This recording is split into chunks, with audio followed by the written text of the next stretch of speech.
like, what's the guy from Japan? Yeah, that would be like a fun fight. When the gods of the boxing world roll the dice to decide who survives and who thrives, it's often the case that the most unique talents amongst the crop rise to the occasion. As of today, he's pound for pound #1. He's got crazy fast twitches, he can box, but he's so aggressive. And as of recently, two names in particular have been linked several times in what could make for a potential pound-for-pound mega fight that would echo throughout the ages. How do you win the fight on Saturday night? Punishment, knockout. Don't blink your eye, don't get no popcorn, don't get no drink, none of that. Make sure y'all focus.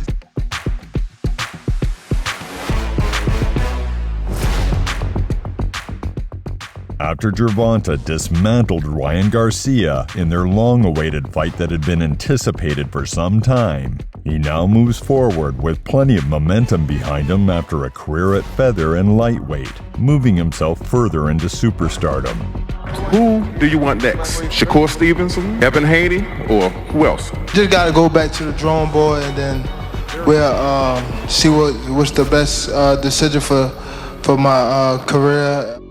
Looking for bigger and better challenges, the current path of lightweight showdowns with Haney and Shakur at the weight makes things very interesting if an undisputed showdown was ever to happen. Me and Tank is a massive fight, and it's gonna happen sooner than later. I felt like if it was a fight, I won, but it was good work. Like, it was somebody, he made me think, I made him think.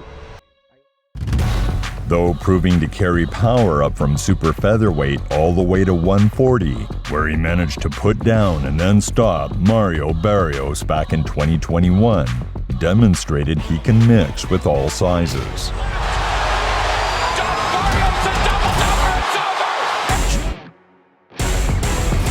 It was the first time I had ever touched the canvas. Who was the more difficult, Tank or Thurman? The more difficult fight was definitely Tank. Oh. And that whole fight, I was just like I was just thinking. I was like, it was a crazy game of like reaction. Like Cruz is gonna fold from his.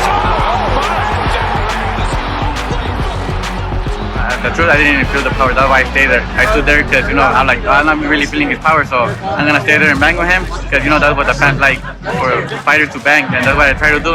But it was a mistake. Size for size physically, Tank does stand at a disadvantage overall in comparison to most at 135. But where this goes against him at lightweight, the bantamweight bomber matches him perfectly in all these aspects.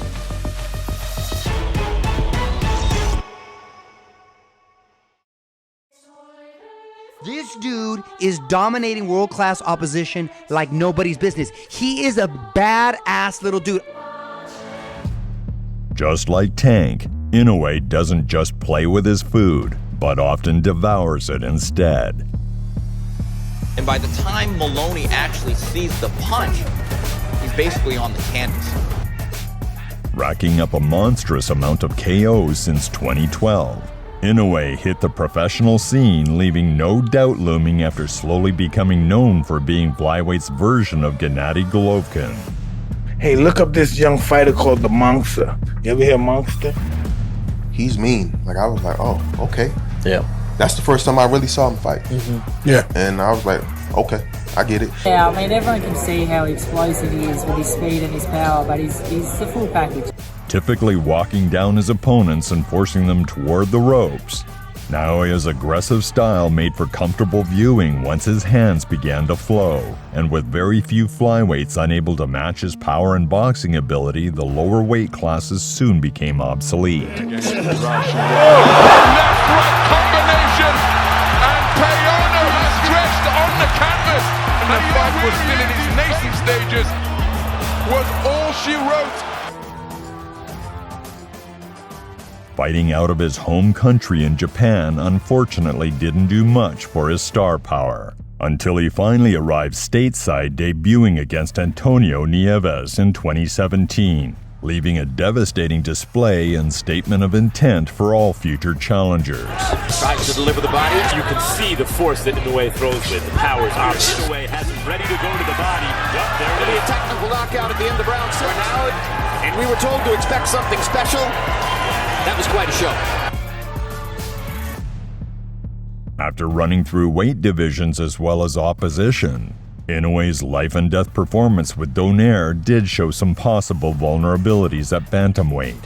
However, with the ability to make elite-level adjustments, a brutal conclusion in the rematch showed the level he was really on. You know, we came up short today. Inoue got me really good, and I was always gonna keep fighting, you know, and I'm glad that the referee stopped the fight because I was always gonna stand up. Shane, it's possible that a jump that big would be one step too many, even for a monster like Naoya. But what I would like to see is if he can fight Gervonta at a catch weight. Though despite this, BoxRec shows both men to be virtually identical in height and reach, making this a more evenly matched and intriguing fight than we think. It's a fantasy fight, but everybody's talking about it. Gervonta Davis, Inoue. Relax, man. You like the fight if it happens? Man, he better sit his last down.